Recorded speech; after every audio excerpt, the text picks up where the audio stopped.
What's up, people? So before I get started on the actual episode 78 review, there was a bit of news that broke yesterday actually, and I didn't cover it because I kind of suspected that it was going to be addressed in the episode, and that's exactly what happened. Now, I just want to make sure that everybody's on the same page in terms of like the information that we know thus far, especially in terms of the 12 gods of destruction and what universes they belong to, because I've seen a significant amount of theories trying to match up the gods of destruction with their respective universes. And as of right now, the only universes that are pretty much confirmed in terms of what their gods are and where they're from are 5.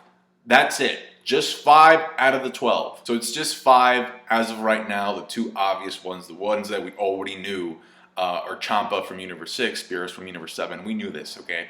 So let's move on to the third. The third one, you just basically had to pay attention to the trailer and look beyond the surface, because there was a shot where we see one of the gods of destruction that looks like an elephant, all right? And then on his side, we see Gowasu, and we knew from the Samasu arc, all right, we knew that he was from Universe 10. So that's Universe 10, that's the elephant god.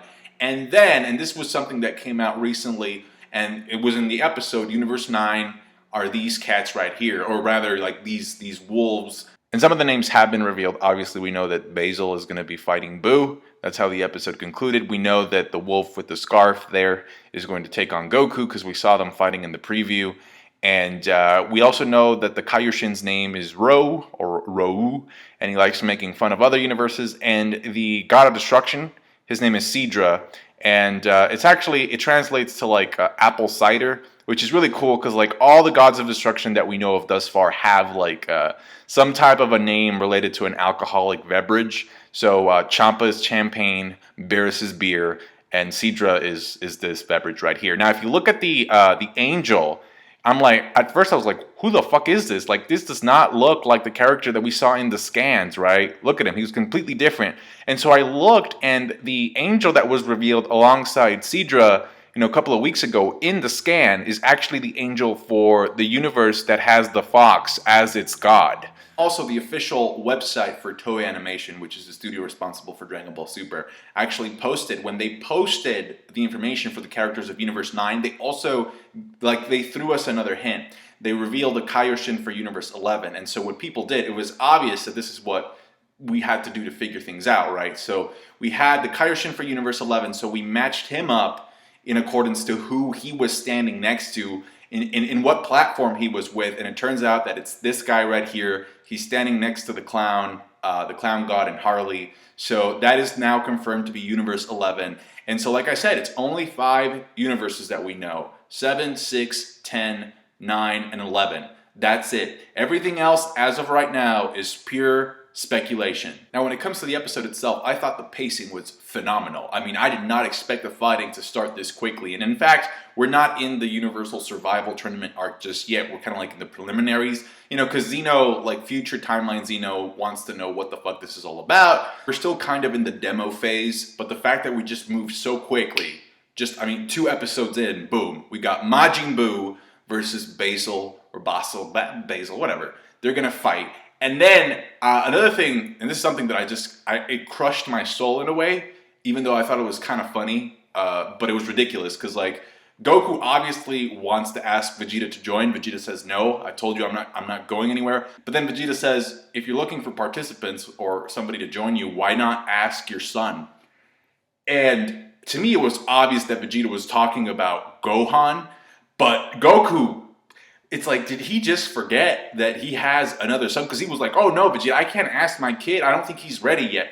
I mean, is Goku so out of touch that he just literally forgets that he has 2 kids now? What is going on? It took him a while. It took him a while to like, oh yeah, you're talking about Gohan. I do have another son. But anyway, Gohan does learn about the consequences of the tournament. He's like, I want to protect Pan and stuff, so let's go. Let's keep this on the down low so nobody panics and shit. They take Boo, Satan is there as well, and they go to Zeno's palace. Now, the actual tournament itself will not take place in Zeno's palace. It's going to take place in like this sort of like this void, this vortex of sorts, where Beerus says that in that place there's no such thing as space and time. So they can literally go all out. I mean, this is There are no fucking holds, no restrictions. These battles can get crazy as hell. Because before, you know how it's like, oh no, I want to power up and shit, or I want to fight this dude, but I can't do it here because then there's a lot of like bystanders or collateral damage. That doesn't exist. Like, it's like, come on, let's focus on the feats. Let's focus on the 1v1s, the group battles, whatever. Just go crazy. We start off, and Goku's just like doesn't give a shit about decorum or any type of manners and shit, because he's yelling at Choppa like, "Hey, Choppa-sama, what's going on? Oh, and Zeno, how's it going?" And then, you know, Beerus has to shut him up, so he has no manners. And then you can hear the gods gossiping, like, "What the, like, who is this guy? What is he doing?" So, you know, Goku has to be center stage. He has to be the main character. So I do like the fact that the fighting starts with Boo. Because, you know, it's always good to give the side character some shine. Not only that, but Boo to me is like a fun character. He can get kind of annoying at times, but he's a fun guy. He's just really stupid. You have to bribe him with candy and shit and just tell him, hey, like this little doggy wants to play. And in the beginning, because we know that Basil's specialty is kicks, pretty much. So he's kicking Boo around like a fucking rag, like a balloon. Like just one of those big ass balls and shit. And then by the end, I love the ending of this episode. He's on the floor. We get a close up of his mouth, and Boo just smiles. He's like, "Okay, you want to play, doggy? Doggy want to play? Now it's on, motherfucker. Let's see what you can do." So yeah, I love how they set that up. We know that Goku's gonna end up fighting the wolf with the scarf, and from the information that was revealed from that character, that wolf uses poison in his fights. So that should be interesting. And so by process of elimination, you could pretty much infer which character Gohan is going to fight, right? And so, yeah, I thought it was a pretty good start. I also like the fact that we get like close-up shots to some, not all of them, but some of the gods, like this one right here, the Pharaoh chick.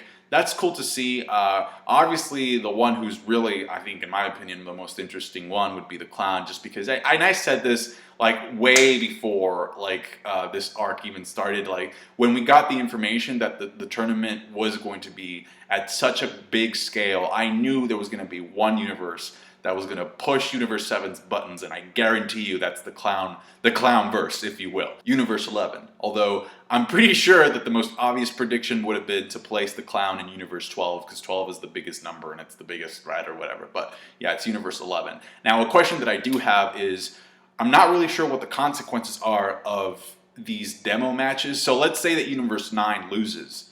Do they get wiped out? Is that a rule right now, or do we still have to wait for the actual tournament to start? That's one of my questions, because you know the Grand Priest did say if you get too boring, you might get wiped out. So you don't have to hold back, or you shouldn't hold back. But at the same time, I don't know what the rule is, what the consequences are for these preliminary matches. Now, something that I did want to bring up, and this is also a rule, is that the winner of the Universal Survival, the top fighter, gets the Super Dragon Balls, all right?